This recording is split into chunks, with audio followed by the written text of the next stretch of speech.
Hey good morning everyone, this is Puneet here. हम लोग polity के सीरीज को देख रहे थे। ये उस सीरीज का ये थर्ड लेक्चर है। हम लोग पॉलिटी के एमसीक्यू के माध्यम से पॉलिटी को समझने की कोशिश कर रहे हैं। इंडिया के जितने भी एग्जामिनेशन जिसमें पॉलिटी एज ए सब्जेक्ट पूछे जाते हैं, उस सभी एग्जामिनेशन के लिए इंपॉर्टेंट रहेगा, चाहे वो यूपीएससी का एग्जामिनेशन हो, स्टेट पीसीएस का एग्जामिनेशन हो, एसएससी का एग्जामिनेशन हो, कोई भी एग्जामिनेशन जिसमें पॉलिटी से क्वेश्चन पूछे जाते हैं, सबके लिए इंपॉर्टेंट रहेगा। तो आज का जो फर्स्ट क्वेश्चन है वो है कि schedule 7 of the constitution tells about the, जो हमारा संविधान का जो शेड्यूल 7 है ना, वो किस चीज़ के बारे में डिस्कस करता है, ये क्वेश्चन पूछा गया है। तो सबसे पहले तो देखिए शेड्यूल क्या होता है। देखिए मैंने आपको बताया था कि हमारे संविधान में 395 आर्टिकल है। कितने आर्टिकल हैं? 395 आर्टिकल हैं। उसके बाद मैंने आपको ये भी बताया था कि हमारे संविधान में शेड्यूल भी होते हैं। तो टोटल ना अभी जो है 12 शेड्यूल है, 12 शेड्यूल है। क्योंकि सर ये शेड्यूल होता क्या है, हमने तो ये समझ लिया कि पूरे संविधान को एक लॉ के रूप में लिखा गया है जो कि 395 है। ठीक है, इस तरह से 395 हमारे आर्टिकल है। शेड्यूल क्या होता है? देखिए शेड्यूल कुछ नहीं होता है। शेड्यूल जो है ना, ये क्या किया है कि हमारे संविधान के ही ना स्टार्टिंग में कुछ शेड्यूल दे दिया है। और वो शेड्यूल क्या होता है कि एक्सप्लेनेशन होता है, हमारे पूरे संविधान का explanation of all the provision of the constitution. ठीक है, schedule is nothing but explanation of all the provision of constitution. तो इस तरह से इस 12 शेड्यूल में भी आपको कुछ कुछ देखने को मिल जाएगा। एग्जाम्पल के लिए मैं बताऊँ, देखिए आर्टिकल 1 बोलता है कि हमारा जो इंडिया होगा ना, यूनियन ऑफ स्टेट होगा। आर्टिकल 1 बोलता है क्या होगा हमारा इंडिया? यूनियन ऑफ स्टेट होगा। ठीक है, लेकिन अब यूनियन ऑफ स्टेट होगा तो इस यूनियन में कितने स्टेट होंगे ना, ये देखने के लिए आपको शेड्यूल देखना पड़ेगा कि नहीं आया समझ। तो शेड्यूल कुछ नहीं होता है। शेड्यूल का मतलब होता है कि हमारे संविधान का एक्सप्लेनेशन दिया गया, जो कि हमारे संविधान में टोटल 12 शेड्यूल है। ठीक है, और 395 आर्टिकल है, ये हम लोग जानते हैं। तो उसी में से पूछ रहा है कि जो 7th शेड्यूल है ना, 7th शेड्यूल जो इंपॉर्टेंट भी आपको पता होना चाहिए, जो 7th शेड्यूल है ना हमारा 7th शेड्यूल, वो किस चीज़ के बारे में बात करता है, उसके बारे में पूछा गया है 7th शेड्यूल।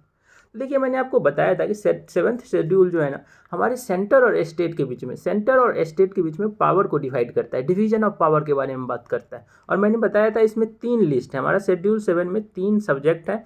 एक लिस्ट को हम लोग बोलते हैं यूनियन लिस्ट, एक को स्टेट लिस्ट बोलते हैं, एक को कॉन्करेंट लिस्ट बोलते हैं। मैंने बताया था यूनियन लिस्ट में जितने भी सब्जेक्ट लिखे गए हैं उस पर कानून बनाने का अधिकार सेंटर के पास होता है। स्टेट लिस्ट में जितने लिखे गए हैं उसको स्टेट बनाता है। और कॉन्करेंट लिस्ट में जितने सब्जेक्ट लिखे गए हैं उस पर संविधान बनाने का अधिकार सेंटर और स्टेट दोनों के पास होता है। क्योंकि सर इसका मतलब क्या होता है सब्जेक्ट का मतलब? देखिए सब्जेक्ट का मतलब होता है जैसे लॉ एंड ऑर्डर को संभालना। तो लॉ एंड ऑर्डर जो है ना, आपको क्या लग रहा है कि ये हमारा क्या है, लोकल इंपोर्टेंस का सब्जेक्ट है। लॉ एंड ऑर्डर पे कानून बनाएगा, वो कौन बनाएगा? आपको क्या लग रहा है कि कौन से लिस्ट में होगा लॉ एंड ऑर्डर? तो लॉ एंड ऑर्डर को मेंटेन करने का जो पावर दिया गया है वो स्टेट लिस्ट में दिया गया है, ताकि हर एक स्टेट जो है ना अपना लॉ एंड ऑर्डर संभालेगा कि नहीं आया समझ। तो इस तरह से हमारे शेड्यूल 7 में क्या सब है, तो यूनियन लिस्ट का सब्जेक्ट भी है, स्टेट लिस्ट का सब्जेक्ट भी है, कॉन्करेंट लिस्ट का। That means all of the above. मतलब शेड्यूल 7 में सेंटर और स्टेट के बीच में जो पावर का डिवीजन, लेजिस्लेटिव पावर, कानून बनाने का अधिकार का जो पावर का डिवीजन किया गया है, इसमें 3 सब्जेक्ट की बात की गई है। और तीनों सब्जेक्ट मैंने बताया कि यूनियन लिस्ट के सब्जेक्ट यूनियन बनाता है कानून, स्टेट लिस्ट का स्टेट बनाता है, और कॉन्करेंट लिस्ट पे यूनियन और स्टेट दोनों बनाते हैं। इसके अलावा भी एक होते हैं लिस्ट जिसको हम लोग बोले थे रेसिड्यूरी लिस्ट। ठीक है, मैंने बताया था आपको 248 आर्टिकल में डिस्कस होता है रेसिड्यूरी लिस्ट के बारे में। तो रेसिड्यूरी लिस्ट पे बनाने का अधिकार केवल किसके पास होता है? सेंटर के पास होता है। ये भी याद रखिए, इतना ही लिस्ट होता है, इतने ही सब्जेक्ट होते हैं हमारे कॉन्स्टिट्यूशन में, और कुछ नहीं होते हैं। जो नेक्स्ट क्वेश्चन है वो नेक्स्ट क्वेश्चन है कि article 368 of the constitution tells about the, हमारा जो आर्टिकल 368 है वो किस चीज़ के बारे में डिस्कस करता है, ये पूछ रहा है। तो देखिए हमारे जो 368 आर्टिकल है ना, वो संविधान को कैसे अमेंड किया जाएगा, amendment of the constitution, amendment of the constitution के बारे में बताता है। क्योंकि सर ये अमेंडमेंट क्या होता है? देखिए हमारा संविधान धीरे धीरे क्या हो रहा है कि धीरे धीरे इवॉल्व हो रहा है। क्योंकि हमारा जो, देखिए हमारा जरूरी तो नहीं है आज से हम 100 साल पहले, 70 साल पहले जो है हम जैसे सोचते थे आज ऐसा तो नहीं सोचेंगे ना। तो धीरे धीरे जब टाइम इवॉल्व होता है ना, तो हमारे संविधान को भी थोड़ा मॉडिफाई करना पड़ता है।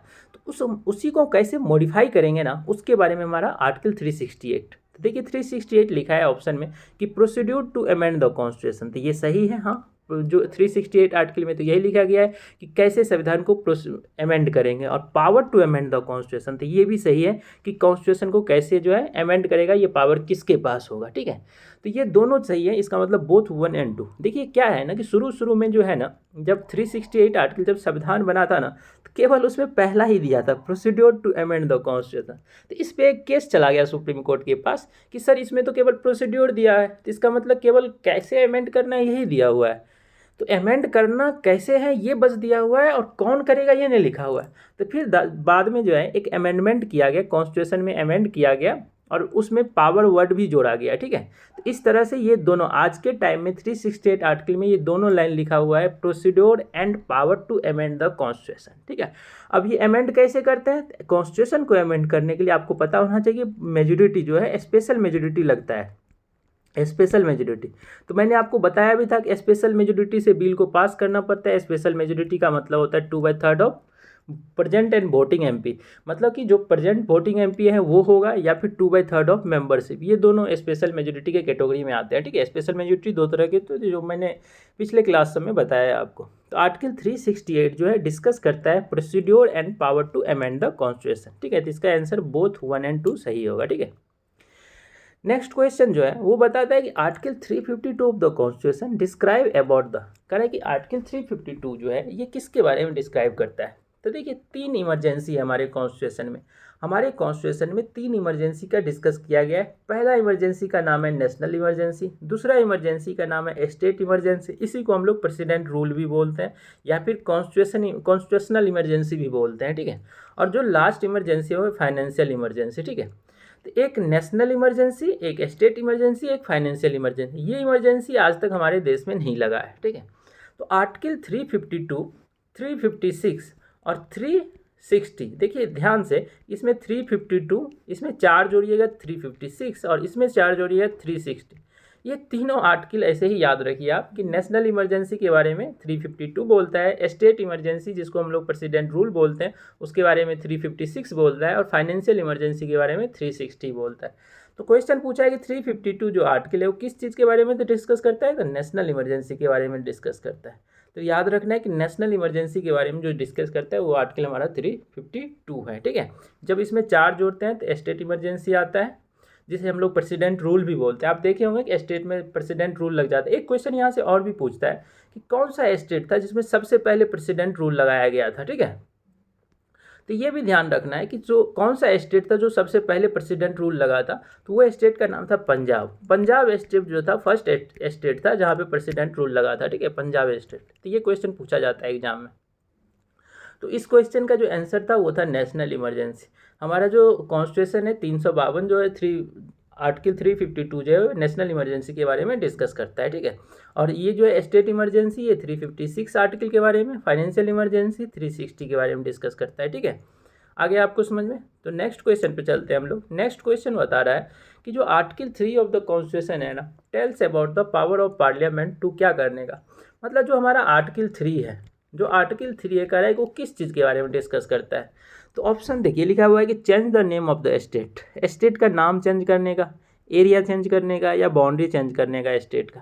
तो इसका answer all of the above होगा। जो हमारा आर्टिकल 3 है ना वो बताता है कि पार्लियामेंट के पास, ध्यान रखिएगा किसके पास ये पावर है, तो पार्लियामेंट के पास ये पावर है।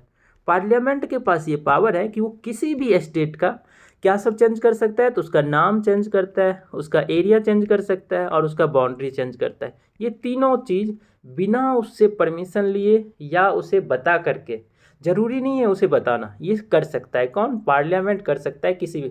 इससे आपको पता चल गया होगा कि पार्लियामेंट जो होते हैं उसके पास ज़्यादा पावर होते हैं, ठीक है। तो आर्टिकल 3 डिस्कस करता है कि जो स्टेट होते हैं, सेंट्रल गवर्नमेंट होते हैं, वो किसी भी स्टेट का नाम, एरिया, बाउंड्री को चेंज कर सकते हैं कि नहीं आया समझ में। तो ये हमारा इस क्वेश्चन का आंसर था कि ये तीनों काम कर सकते हैं हमारे पार्लियामेंट, ठीक है। नेक्स्ट क्वेश्चन लिखा है कि on concurrent list subject parliament claim is prior and superior. तो आप बताइए कि जो मैंने आपको बताया कि 3 लिस्ट होते हैं, एक यूनियन लिस्ट, एक बताया स्टेट लिस्ट और एक कॉन्करेंट लिस्ट। ये तीनों बताया जो किस में लिखा हुआ है, तो शेड्यूल 7 में लिखा है। शेड्यूल 7 में ये लिखा हुआ है कि सर 3 सब्जेक्ट होते हैं, एक यूनियन लिस्ट जिस पे सेंटर कानून बनाता है, एक स्टेट लिस्ट जिस पे स्टेट कानून बनाता है और एक कॉन्करेंट लिस्ट जिस पे दोनों कानून बनाते हैं, सेंटर भी और स्टेट भी। तो रहा कि सर कॉन्करेंट लिस्ट में जो सब्जेक्ट लिखे गए हैं उस पर मानिए कोई कानून बनता है तो उस पर पहला अधिकार, उस पर कानून बनाने का पहला अधिकार किसके पास है, मतलब उस दोनों में कॉन्करेंट लिस्ट के सब्जेक्ट में जो प्रायर एंड सुपीरियर जो पावर दिया गया है वो पार्लियामेंट के पास दिया है। तो इसका आंसर ट्रू होगा। कह रहा है कि क्या कॉन्करेंट लिस्ट के सब्जेक्ट में पार्लियामेंट का जो क्लेम होता है वो सुपीरियर माना जाता है स्टेट के कंपेयर में, तो यस, इससे भी आपको पता चलता होगा कि सेंटर स्ट्रांग होते हैं हमारे किससे, स्टेट से, क्योंकि देख सकते हैं कि कॉन्करेंट लिस्ट में जो सब्जेक्ट है इस पर तो कानून दोनों को बनाना है, मतलब दोनों बना सकता है, लेकिन उसमें भी सुपीरियरिटी किसको दिया गया है, तो सेंटर को दिया गया है। तो कॉन्करेंट लिस्ट के सब्जेक्ट पे सुपीरियर पावर दिया गया है, किसको दिया गया है, सेंटर को दिया गया है, फिर स्टेट को दिया गया है। ठीक है, तो ये इसका क्वेश्चन का आंसर था। नेक्स्ट क्वेश्चन जो है वो कह रहा है कि article 245 of the constitution tells about the power of parliament to make the rule on subject of state list if the Rajya Sabha passes a resolution by majority of in national interest. देखिए ये article को ध्यान से समझिए, ये article है 249। ये 249 article बोलता है कि अगर कोई कानून बनाना है, ठीक है, स्टेट लिस्ट के सब्जेक्ट में, कौन से लिस्ट के सब्जेक्ट में, स्टेट लिस्ट में बोल रहा हूँ, स्टेट लिस्ट के सब्जेक्ट पे अगर कोई कानून बनाना है तो क्या पार्लियामेंट बना सकता है क्या? तो देखिए हाँ, एक कंडीशन है। आपको मैंने क्या बताया कि स्टेट लिस्ट के सब्जेक्ट पे कानून कौन बनाता है, स्टेट बनाता है, लेकिन एक कंडीशन है, इस केस में पार्लियामेंट स्टेट लिस्ट के सब्जेक्ट को छीन के उस पर भी कानून बना सकता है। तो कैसे सर? तो देखिए इसके लिए क्या करना पड़ेगा, अगर कोई कानून बनाना है, राज्यसभा को लगता है, आपको याद है मैंने बताया था कि राज्यसभा को काउंसिल ऑफ स्टेट बोला जाता है, राज्यसभा को क्या बोला जाता है, काउंसिल ऑफ स्टेट बोला जाता है। क्यों बोला जाता है? क्योंकि ये स्टेट को रिप्रेजेंट करता है। तो मानिए किसी एक कानून बनाना है, उस पर राज्यसभा ने एक बिल पास कर दिया, ठीक है, स्पेशल मेजोरिटी से। राज्यसभा अगर एक स्पेशल मेजोरिटी से एक बिल पास करता है और पार्लियामेंट को कहता है, राज्यसभा पहले पास करेगा और फिर पार्लियामेंट लोकसभा को बोलेगा कि आप इस पर एक कानून बनाइए, ठीक है, तब जाकर के स्टेट लिस्ट के सब्जेक्ट पे भी पार्लियामेंट कानून बना सकता है। ठीक है, तो ये आर्टिकल 249 डिस्कस करता है कि आर्टिकल 249 बताता है कि जो हमारा पार्लियामेंट है, दैट मीन्स लोकसभा, जो लोकसभा है ये हमारा स्टेट लिस्ट के सब्जेक्ट में भी कानून बना सकता है अगर उस कानून को राज्यसभा ने पहले पास किया हो, एक रेजोल्यूशन स्पेशल मेजोरिटी से, बाय स्पेशल मेजोरिटी। ठीक है, स्पेशल मेजोरिटी जो है ये आंसर नहीं होगा, इसका आंसर 3 होगा, by special majority not less than 2/3 of the member present and voting. ठीक है कि नहीं आया समझ में?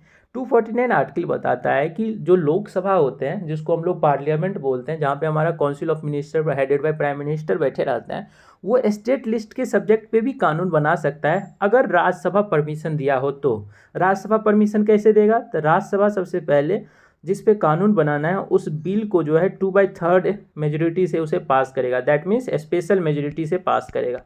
ठीक है, फिर जा करके उस पर कानून बनाएगा और ये कानून जो होता है ना 1 साल के लिए वैलिड होता है और एन नंबर ऑफ टाइम्स इसे बढ़ाया भी जा सकता है। ठीक है, मतलब ये जब तक पार्लियामेंट उसको रोकेगा तब तक उसको एन नंबर ऑफ टाइम्स बढ़ाया जा सकता है। तो आर्टिकल 249 बताता है कि कॉन्स्टिट्यूशन टेल करता है, क्या बताता है, पावर ऑफ पार्लियामेंट, हमारे लोकसभा के पास पावर होता है कि एक रूल बना सकता है subject of the state list के सब्जेक्ट पे अगर राज्यसभा एक बिल को पास करता है। कैसे पास करता है? तो by 2/3 majority of the present and voting, जिसे हम लोग स्पेशल मेजोरिटी बोलते हैं, इन नेशनल इंटरेस्ट, जो हमारे देश के हित में हो। ठीक है, नेक्स्ट क्वेश्चन है हमारा कि आर्टिकल 243 किसके बारे में बताता है? 253। तो देखिए आर्टिकल 253 बताता है constitution tells about the power of parliament, हमारे पार्लियामेंट के पास पावर होता है कि make rule on state list subject for international treaty. ठीक है, विथ या without the consent of state. देखिए इस दोनों जो आर्टिकल था, हम जो अभी पिछला जो आर्टिकल देखे हैं 249 और नेक्स्ट जो आर्टिकल है 253, इसमें दोनों देख रहे हैं कि हमारे पार्लियामेंट मतलब लोकसभा के पास पावर दे रहा है कि स्टेट लिस्ट के सब्जेक्ट को, किस सब्जेक्ट को, स्टेट लिस्ट के सब्जेक्ट पे भी कानून कौन बना सकता है? तो पार्लियामेंट, लोकसभा बना सकता है। तो शुरू में मैंने बताया कि 248 में हमने क्या बताया कि 248 में बताया हमने कि जब राज्यसभा उसको परमिशन देता है लोकसभा को तब बनाता है। अब कह रहा है 253 आर्टिकल बोल रहा है कि देखिए लोकसभा के पास पावर होता है स्टेट लिस्ट के सब्जेक्ट पे भी कानून बनाने का अगर ये इंटरनेशनल ट्रीटी का पार्ट हो। आपको पता है ना कि हमारा कंट्री जो है बहुत सारे कंट्री से ट्रीटी करता है, तो अगर इंटरनेशनल ट्रीटी की बात हो ना, तो इंटरनेशनल ट्रीटी के टाइम में लोकसभा को परमिशन नहीं लेना पड़ेगा किसी स्टेट लिस्ट के सब्जेक्ट पे कानून बनाने के लिए। ठीक है, तो ये याद रखना है, ये 253। इससे भी आपको पता चलता है कि सर देखिए एक चीज़ आपको पता चलता होगा कि जो हमारा 3 सब्जेक्ट था, एक का नाम था यूनियन लिस्ट, एक का नाम था स्टेट लिस्ट और एक का नाम था कॉन्करेंट लिस्ट। आपने बोला कि इसमें जितने भी सब्जेक्ट लिखे गए इस पे कानून सेंटर बनाएगा। यस, मैंने बताया इस पे कानून स्टेट बनाएगा और इस पे कानून दोनों बनाएगा, सेंटर भी और स्टेट भी बनाएगा। आपको क्या लग रहा है देखिए ये तो इसका खुद का हुआ। इस पे मैंने आपको बताया कि इस कॉन्करेंट लिस्ट पे भी अधिकार सबसे पहले सेंटर का होता है, मतलब कॉन्करेंट लिस्ट पे भी जो अधिकार है सेंटर का पहले दिया गया। और स्टेट लिस्ट में भी कुछ कुछ प्रोविज़न ऐसे दिए गए हैं जिससे इस पे भी कानून कौन बना सकता है, हमारा सेंटर बना सकता है। तो इससे हमको पता चलता है कि हमारा देश जो है ना वो फेडरल तो है लेकिन यूनिटरी की बाइसनेस है, मतलब कि थोड़ा यूनिटरी की तरफ झुका हुआ है, मतलब सेंटर के पास ज़्यादा पावर दिया गया है। ठीक है, तो 253 आर्टिकल बताता है कि स्टेट लिस्ट के सब्जेक्ट पे भी लोकसभा क्या है कानून बना सकता है अगर इंटरनेशनल ट्रीटी का अगर वो पार्ट होता है। तो इसका आंसर है ट्रू। ठीक है, ये ट्रू कहलाएगा। ठीक है, नेक्स्ट क्वेश्चन है हमारा कि आर्टिकल 356 किसके बारे में बताता है। तो मैंने अभी जस्ट बताया था कि हमारे देश में 3 इमरजेंसी होते हैं, हमारे देश में 3 इमरजेंसी होते हैं। उस इमरजेंसी में कौन कौन इमरजेंसी होते हैं, तो एक मैंने बताया था आपको कि एक नेशनल इमरजेंसी होते हैं, एक स्टेट इमरजेंसी होते हैं और एक फाइनेंशियल इमरजेंसी होता है।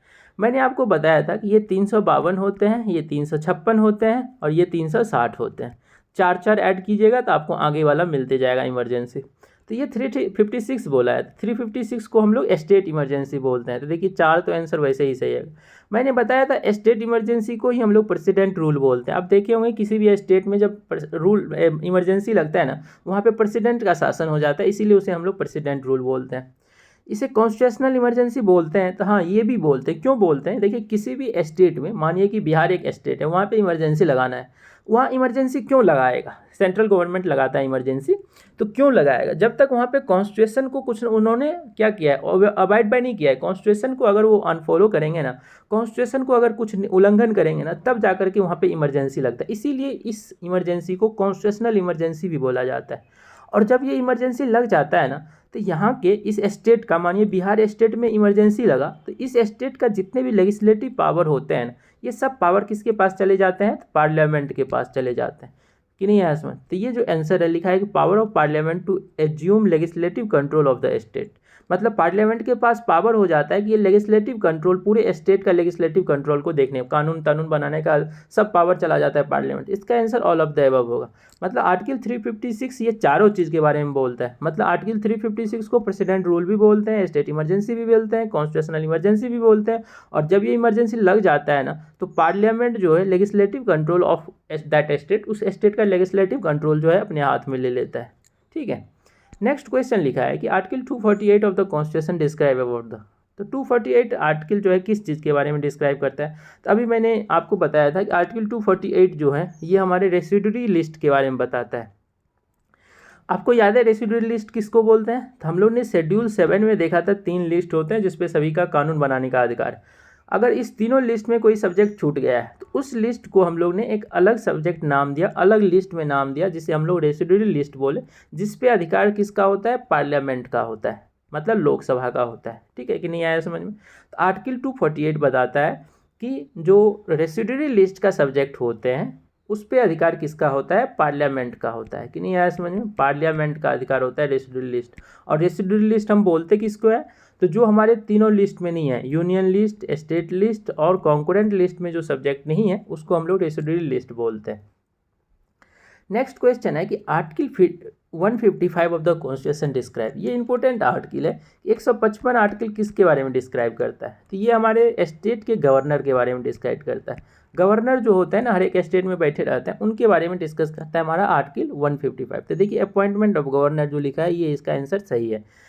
गवर्नर के बारे में कौन आर्टिकल बताता है, 155। आपको पता होना चाहिए गवर्नर का अपॉइंटमेंट जो होता है प्रेसिडेंट करता है। ठीक है, लेकिन प्रेसिडेंट ऐसे ही नहीं करता है। जो प्रेसिडेंट होता है वो aid and advice of council of minister. Council of minister कौन होते हैं, तो प्राइम मिनिस्टर और उनके मंत्री कि नहीं आया समझ। प्राइम मिनिस्टर और उनके जितने भी मिनिस्टर हैं ये सब मिल के, मिनिस्टर सब मिल करके किसका निर्माण करते हैं, काउंसिल ऑफ मिनिस्टर। और यही काउंसिल ऑफ मिनिस्टर जो होते हैं एड एंड एडवाइस करते हैं प्रेसिडेंट को। ठीक है, और आपको पता होना चाहिए कि एड एंड एडवाइस, आपको तो पता होना चाहिए कि जब 42वां अमेंडमेंट इंदिरा गांधी के समय में हुआ था, वहाँ तो डायरेक्ट बोला गया था कि जो प्रेसिडेंट को बोलेगा प्राइम मिनिस्टर और उनके मंत्री वो करेगा प्रेसिडेंट। लेकिन फिर उसके बाद जब इंदिरा गांधी का शासन गिर गया, मतलब सरकार गिर गया, तो उसके बाद 44th अमेंडमेंट होता है और उस अमेंडमेंट में इस बात को थोड़ा सा हटाया जाता है और कहता है कि देखो पहली बार जब बोलेगा प्राइम मिनिस्टर और काउंसिल ऑफ मिनिस्टर तो प्रेसिडेंट कह सकता है कि नहीं आप फिर से सोचिए, लेकिन दूसरी बार जब बोलेगा तब सुनना ही पड़ेगा प्रेसिडेंट को। तो इससे आपको पता चलता है कि प्रेसिडेंट के पास ज़्यादा पावर नहीं होते हैं हमारे देश में, ठीक है, क्योंकि उसको एड एंड एडवाइस करना कौन किसके हाथ में होता है, तो काउंसिल ऑफ मिनिस्टर के हाथ में होता है, ठीक है।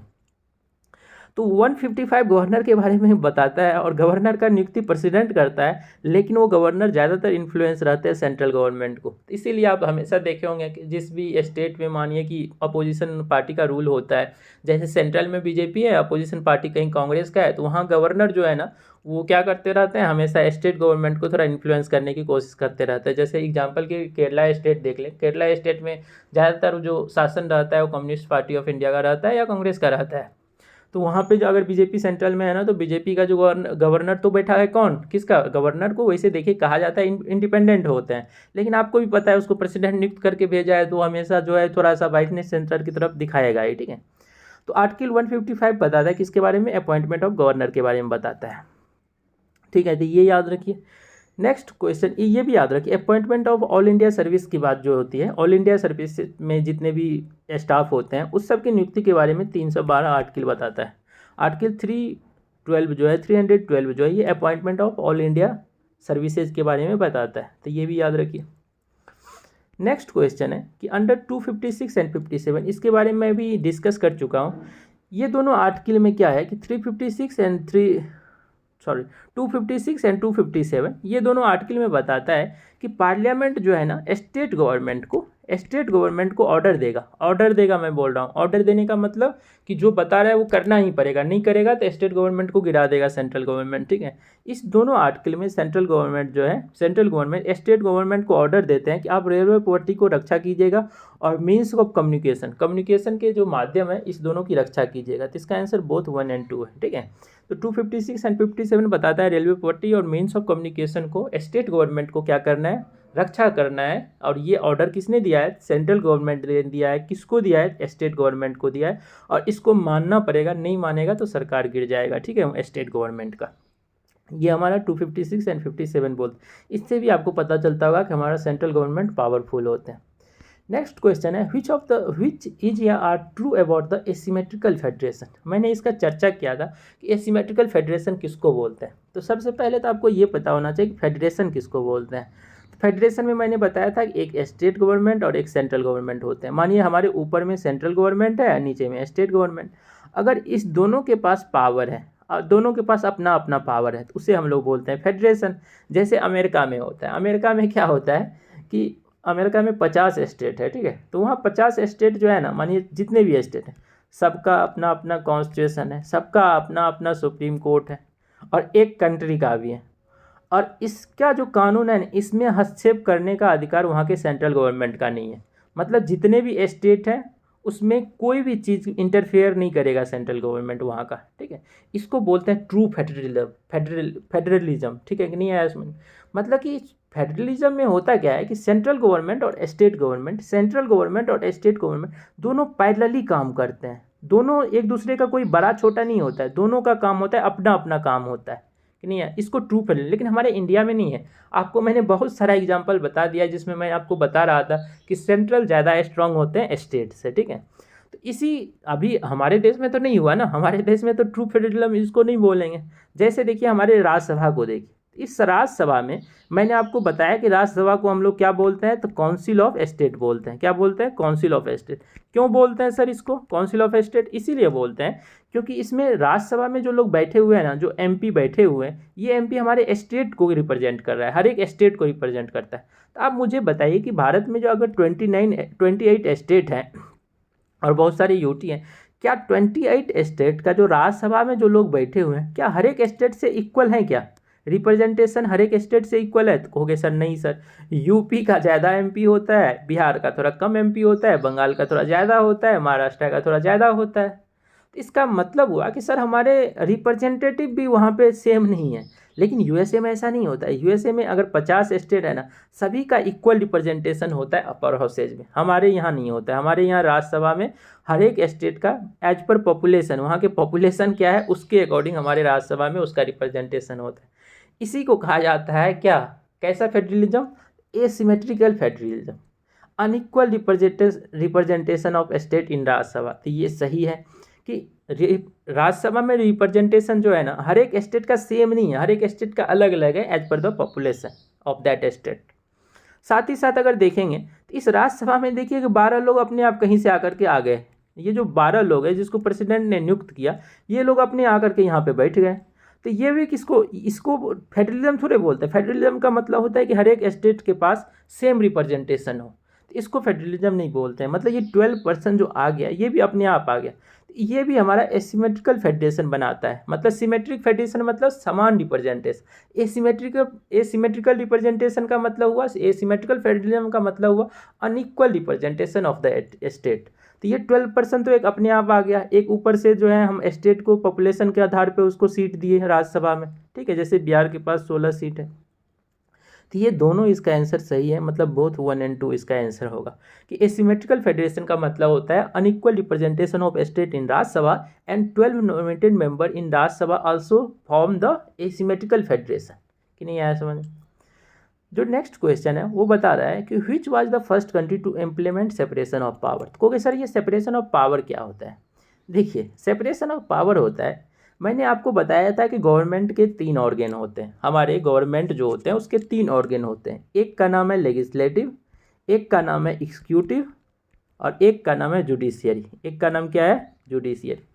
ये तीनों हमारे गवर्नमेंट के क्या है? ऑर्गन है। ये और ये तीनों ऑर्गन है। ये तीनों को अलग अलग काम करना है। लेजिस्लेटिव का काम लॉ को बनाना, एग्जीक्यूटिव का काम लॉ को पालन करवाना, ठीक है, अवॉइड बाय करवाना, और जुडिशियरी का काम होता है जस्टिस प्रोवाइड करा। ये तीनों अगर अलग अलग काम कर रहे हैं ना, तो उसे हम लोग सेपरेशन ऑफ पावर बोलते हैं। क्योंकि सर इसको अलग अलग काम करने से अच्छा होता है क्या? तो देखिए यस, इसको बोलते हैं हम लोग चेक एंड बैलेंस। मतलब अगर ये गलती करेगा ना तो ये इसको देखते रहेगा। आपको पता होना चाहिए कि जुडिशियल रिव्यू, जुडिशियल पावर, आपको पता ही होगा कि अगर कोई कानून लेजिस्लेटिव गलत बनाता है तो जुडिशियरी उसको क्या कर देगा? ख़त्म कर सकता है। कि नहीं कर सकता है ख़त्म? क्योंकि जुडिशियरी के पास पावर होता है कि कोई भी अगर जो कॉन्स्टिट्यूशन के खिलाफ हो रहा है उसको, कानून को क्या कर सकता है? ख़त्म।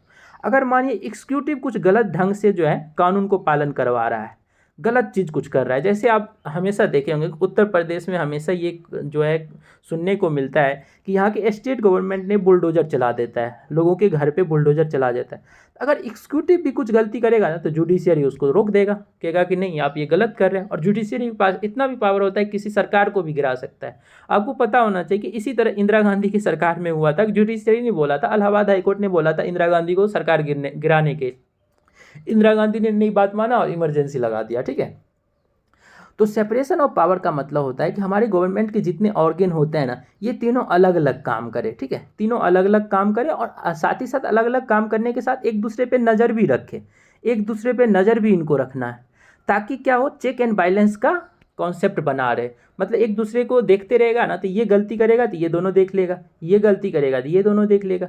इसे ही हम लोग सेपरेशन ऑफ पावर, और सेपरेशन ऑफ पावर के बारे में हमारा कौन सा जो है शेड्यूल 7 डिस्कस करता है। शेड्यूल जो 7 है हमारा सेपरेशन ऑफ पावर के बारे में डिस्कस करता है। और सेपरेशन ऑफ पावर का मतलब हुआ कि हमारे गवर्नमेंट के जितने भी ऑर्गन होते हैं ये तीनों अलग अलग काम करेंगे और ये एक दूसरे पे नज़र भी रखेंगे, जिसे हम लोग चेक एंड बैलेंस बोलते हैं। तो कह रहा है कि ये सेपरेशन ऑफ पावर का कॉन्सेप्ट हमने किससे लिया है? यूके से लिया है या यूएसए से लिया है, यूएसएसआर से लिया है या फ्रांस से लिया है, ठीक है। तो जो सेपरेशन ऑफ पावर का जो कॉन्सेप्ट हमने लिया है ना, वो यूएसए से लिया है। यूएसए ही फर्स्ट कंट्री था जिसने सेपरेशन ऑफ पावर का कॉन्सेप्ट जो है, यूएसए जो है फर्स्ट कंट्री था जो सेपरेशन ऑफ पावर का कॉन्सेप्ट जो है अपने देश में लागू किया, और उसी के संविधान से हमने लिया है। लेकिन एक क्वेश्चन ये पूछे कि सर ये सेपरेशन ऑफ पावर का कॉन्सेप्ट सबसे पहले किसके दिमाग में आया था? तो एक फ्रेंच जो है, फ्रांस का एक फिलोसफर था मॉन्टेस्क्यू, इसके दिमाग में ये क्वेश्चन आया था कि ये जो हमारे गवर्नमेंट का तीनों ऑर्गन होते हैं ना, लेजिस्लेटिव, एग्जीक्यूटिव एंड जुडिशियरी, ये तीनों को अलग अलग काम करना चाहिए और एक दूसरे पर नज़र बना के रखना चाहिए, जिसे हम लोग चेक एंड बैलेंस बोलते हैं।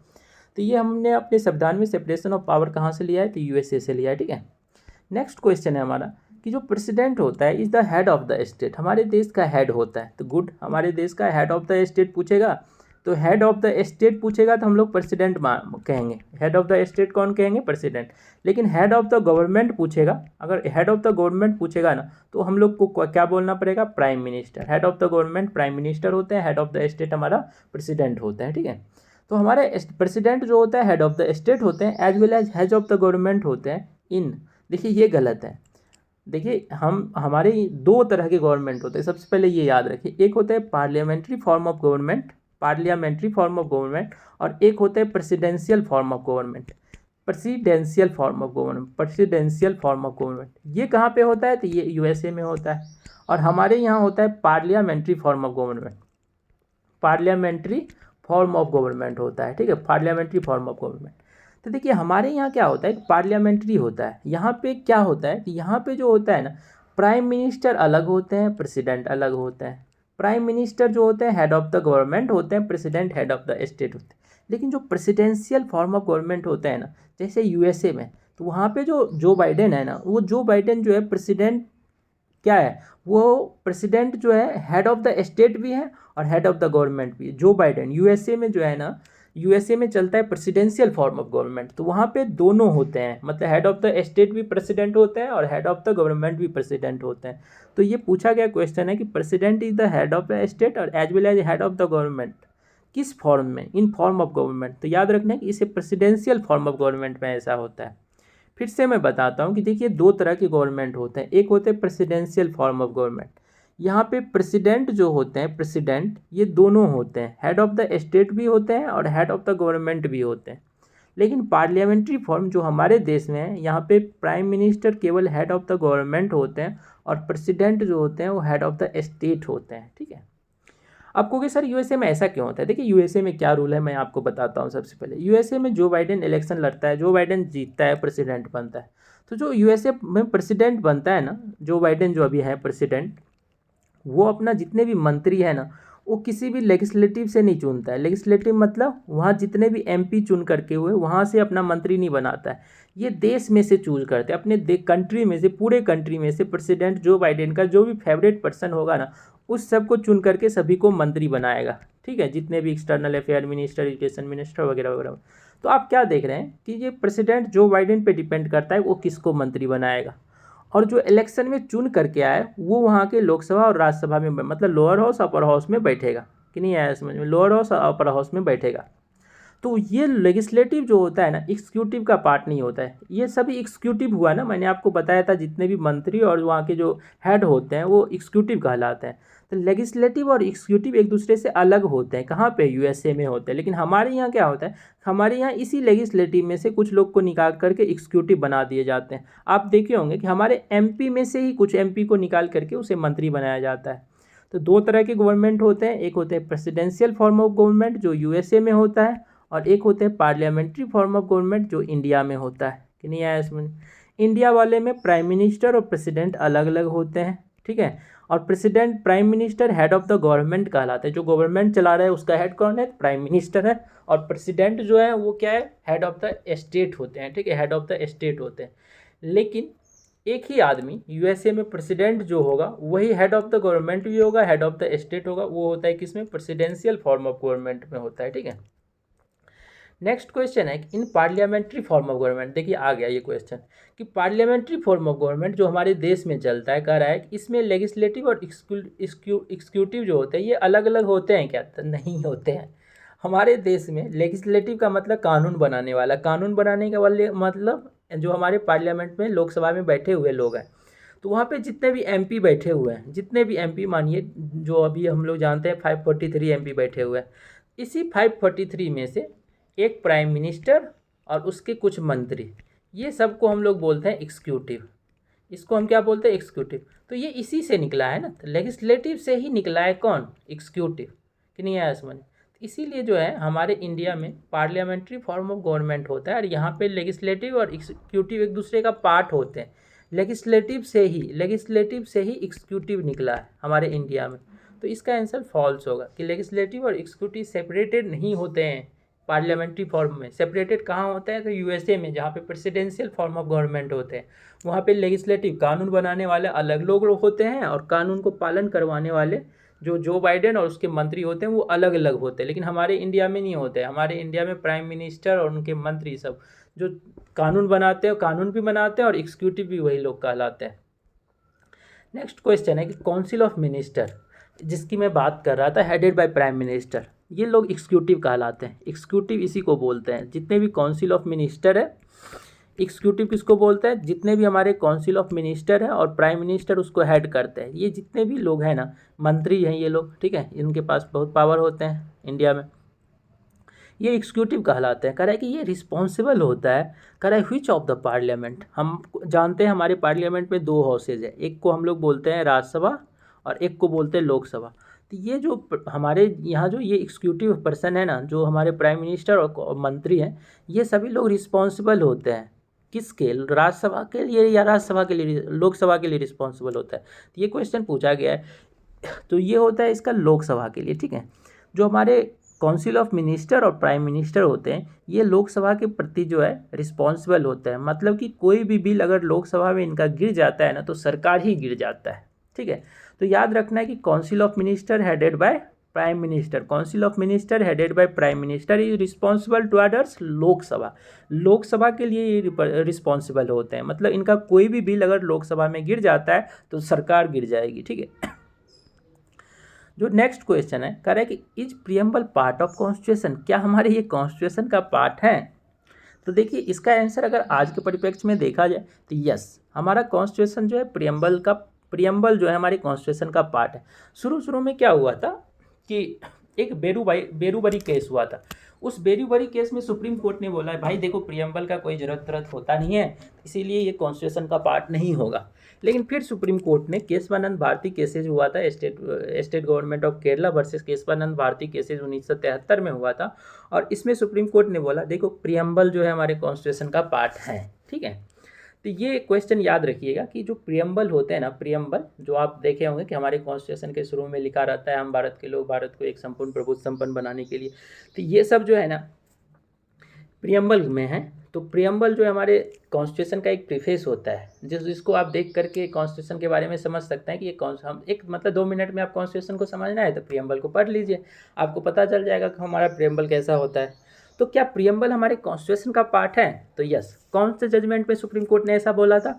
तो सर केशवानंद भारती केसेस में सुप्रीम कोर्ट ने बोला था कि प्रियम्बल हमारे कॉन्स्टिट्यूशन का पार्ट है, और इसे अब जो भी कॉन्स्टिट्यूशन का पार्ट रहेगा उसे अमेंड भी कर सकते हैं हम लोग, उसे संशोधन भी कर सकते हैं कि नहीं कर सकते हैं। अमेंडमेंट कब करेंगे? जो कॉन्स्टिट्यूशन का पार्ट होगा उसी को हम लोग अमेंड कर सकते हैं 368 आर्टिकल से, ठीक है। तो आपको पता होना चाहिए कि इसी संशोधन के बाद आपको पता होना चाहिए कि 1976 में 1976 में प्रियम्बल को अमेंड किया गया था, जिसको 42वां हम लोग बोलते हैं ना, 42nd अमेंडमेंट जो हुआ था 1976 में, इसी में हम लोग ने प्रियम्बल को संशोधन किया था, और इसमें हम लोग ने 3 चीज़ जोड़ा था, सोशलिस्ट, सेकुलर और इंटीग्रिटी, SSI हम लोग इसे याद रखते हैं। ये 3 वर्ड को हमारे प्रियम्बल में जोड़ा गया था। फिर से मैं बताता हूँ कि हमारे प्रियम्बल में आज तक एक ही बार अमेंड हुआ है, ठीक है। अमेंड कब होता है? जो कॉन्स्टिट्यूशन का पार्ट रहेगा। सबसे पहले तो सुप्रीम कोर्ट ने बोला था, बेरूबरी केस में बोला था कि प्रियम्बल हमारा पार्ट नहीं है कॉन्स्टिट्यूशन का, लेकिन केशवानंद भारती केसेज में सुप्रीम कोर्ट ने बोला yes preamble is part of our constitution. उसके बाद इसको अमेंड भी कर सकते हैं, क्योंकि अब कॉन्स्टिट्यूशन का पार्ट हो गया। तो हमारे प्रियम्बल में केवल एक ही बार अमेंड हुआ है, और वो अमेंड हुआ है 42nd amendment act, 42nd amendment act 1976 Indira Gandhi के समय में। और इस अमेंडमेंट में 3 वर्ड जोड़ा गया हमारे प्रियम्बल में, सोशलिस्ट, सेकुलर एंड इंटीग्रिटी, ये 3 वर्ड जोड़ा गया प्रियम्बल। नेक्स्ट क्वेश्चन कर रहा है कि India follows democratic socialism. India जो है ना डेमोक्रेटिक सोशलिज्म को फॉलो करता है, इसका मतलब क्या होता है? तो देखिए ऑप्शन लिखा है कंप्लीट नेशनलाइजेशन। क्या हमारे देश में सब कुछ नेशनलाइजेशन है क्या? नेशनलाइजेशन का मतलब होता है सब कुछ सरकार का होना, मतलब सरकार के अंदर में होना। मतलब कि अगर हमारे देश में पेट्रोलियम डिपार्टमेंट है वो भी सरकार के अंदर होगा, एजुकेशन डिपार्टमेंट है वो भी सरकार के अंदर होगा, हेल्थ डिपार्टमेंट है वो भी सरकार के अंदर होगा, मिल्क प्रोसेसिंग कंपनी है वो भी सरकार के अंदर होगा। तो हमारे देश में ऐसा है क्या? तो नहीं है। Both government and private work together, तो ये तो है सर कि हमारे देश में कुछ सरकारी कंपनियां भी है और कुछ प्राइवेट कंपनियां भी हैं, तो ये सही है। कंप्लीट प्राइवेशन, क्या सब कुछ प्राइवेट हाथ में है क्या? तो नहीं। तो हमारा जो कंट्री है ना वो डेमोक्रेटिक सोशलिज्म को फॉलो करता है। देखिए मैं आपको शुरू से बताता हूँ, ये तो सोशलिज्म वर्ड है ना, ये रसिया से निकला था सोशलिज्म वर्ड, क्योंकि वहाँ पे ही क्रांति सब हुआ था, तो लोगों का कहना था सब कुछ सरकारी कर दो तो अच्छा हो जाएगा, ठीक है, सब कुछ सरकारी कर दो तो अच्छा हो जाएगा, इसे ही हम लोग बोलते हैं सोशलिज्म। सोशलिज्म का मतलब होता है समाज को ध्यान में रख करके सब कुछ को नेशनलाइज कर देना, उसे सोशलिज्म बोलते हैं।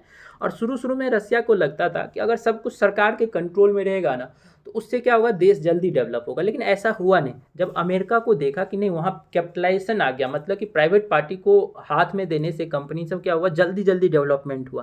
तो फिर बाद में जाकर के आज रसिया भी आप देख सकते हैं कि वो भी डेमोक्रेटिक सोशलिज्म को ही फॉलो करता है, मतलब कुछ प्राइवेट कंपनी और कुछ सरकारी कंपनी, ठीक है। तो डेमोक्रेटिक सोशलिज्म का मतलब यही होता है कि जहाँ पे कुछ प्राइवेट कंपनी भी काम करे और सरकारी कंपनी भी काम करे, ठीक है, मतलब दोनों एक दूसरे पैरेलली वर्क करेगा, दोनों काम करेगा, तो हमारे देश का डेवलपमेंट अच्छा से होगा। प्राइवेट पार्टी का भी रोल रहेगा, सरकारी कंपनी का भी रोल रहेगा।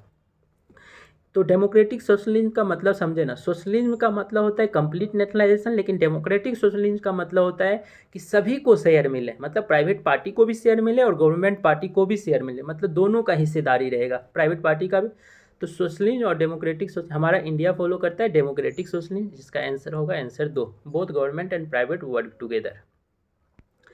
नेक्स्ट क्वेश्चन कर रहा है कि which one clearly describe of the meaning of Republic. तो देखिए रिपब्लिक का मतलब क्या होता है, ये हमारे प्रियम्बल में भी है रिपब्लिक, ठीक है। तो रिपब्लिक का मतलब क्या होता है कि हमारे देश का जो हेड ऑफ द स्टेट होगा ना, अभी आप मुझे बताइए कि हेड ऑफ द स्टेट हमारा कौन है। देखिए 2 वर्ड मैंने आपको बताया, एक बताया हेड ऑफ द स्टेट और एक बताया head of the government. Head of the government जो होते हैं प्राइम मिनिस्टर होते हैं, लेकिन हेड ऑफ द स्टेट कौन होते हैं, तो प्रेसिडेंट होते हैं, प्रेसिडेंट होते हैं। तो ये इसी है रिपब्लिक हम लोग बोलते हैं, इसी को ही रिपब्लिक बोलते हैं। रिपब्लिक का मतलब होता है कि जिस देश में हेड ऑफ द स्टेट होगा वो प्रेसिडेंट चुन करके आएगा, अगर वो चुन करके आएगा ना तो उसे हम लोग बोलेंगे कि वो कंट्री रिपब्लिक नेचर का है। तो आप देखिए कौन सा आंसर है इसमें से कि head of the state monarchy होगा, तो गलत नहीं, मोनार्की जो होता है यूके में होता है, यूनाइटेड किंगडम में होता है। Head of the state will elected, the answer 2 is the correct. हमारे देश का प्रेसिडेंट चुन करके आते हैं ना, तो देश का जो प्रेसिडेंट होते हैं उसे हेड ऑफ द स्टेट बोलते हैं हम लोग। तो हेड ऑफ द स्टेट अगर चुन करके आएगा ना तो उस कंट्री में रिपब्लिक है, ठीक है। तो ये याद रखना है कि मोनार्की का कॉन्सेप्ट जो होता है वहाँ कहाँ पे होता है, तो यूके में होता है, ठीक है। हेड ऑफ द स्टेट की बात करना है, हेड ऑफ द गवर्नमेंट नहीं होना चाहिए, ठीक है। Head of the government prime minister होता है, प्राइम मिनिस्टर से रिपब्लिक को कोई लेना देना नहीं है। रिपब्लिक का मतलब होता है कि उस कंट्री का हेड ऑफ द स्टेट जो हो इलेक्टेड होगा तो उसे हम लोग रिपब्लिक बोलते हैं, ठीक है। नेक्स्ट क्वेश्चन है कि democracy is the strengthen by which of the following. देखिए आज हमेशा सुनने को मिलता है कि बीजेपी का 10 साल हो गया तो सुनने को मिलता है कि डेमोक्रेसी खतरे में, ठीक है। तो हम लोग डेमोक्रेसी का मतलब थोड़ा समझते हैं कि डेमोक्रेसी किससे सर बढ़ता है, ठीक है। तो कह रहा है कि डेमोक्रेसी किससे बढ़ेगा, तो क्या मल्टी पार्टी पॉलिटिक्स से डेमोक्रेसी बढ़ता है, तो यस। देखिए अगर अलग अलग डिफरेंट डिफरेंट टाइप के पार्टी रहेंगे ना तो इससे डेमोक्रेसी पे कोई खतरा नहीं आता है। हमारे देश में आप जानते होंगे बहुत सारे पार्टी हैं, अगर लोकल स्टेट को मिला जाए तो 500 1000 के लगभग पार्टी है हमारे देश में, ठीक है, बहुत सारे पार्टी हैं। तो मल्टी पार्टी पॉलिटिक्स होने से भी डेमोक्रेसी बचा रहता है। डेमोक्रेसी का मतलब क्या हुआ कि जनता के लिए, जनता सब मतलब जनता पे ही नहीं हो, क्योंकि हम ही लोग चुन करके प्राइम मिनिस्टर को बनाते हैं, वो हमारे लिए ही काम करते हैं, सब कुछ जनता के लिए होता है डेमोक्रेसी का मतलब।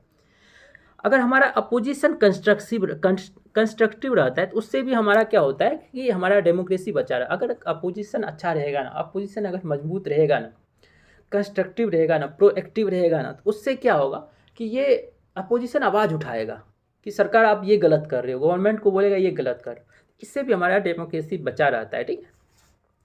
अगर हमारा जुडिशियरी जो है, जैसे हमारे सुप्रीम कोर्ट हाई कोर्ट है, ये लोग भी अगर अच्छा से काम करें, अगर इंडिपेंडेंट भी रहे और प्रोएक्टिव भी रहे, तो भी हमारे डेमोक्रेसी को कोई खतरा नहीं है। तो आपको पता ही होगा सुप्रीम कोर्ट हाई कोर्ट इसीलिए तो बना है। आज देख सकते हैं आप सुप्रीम कोर्ट ने क्या किया, इलेक्टोरल बॉन्ड को क्या कर दिया, असंवैधानिक अनकॉन्स्टिट्यूशनल घोषित कर दिया, ठीक है।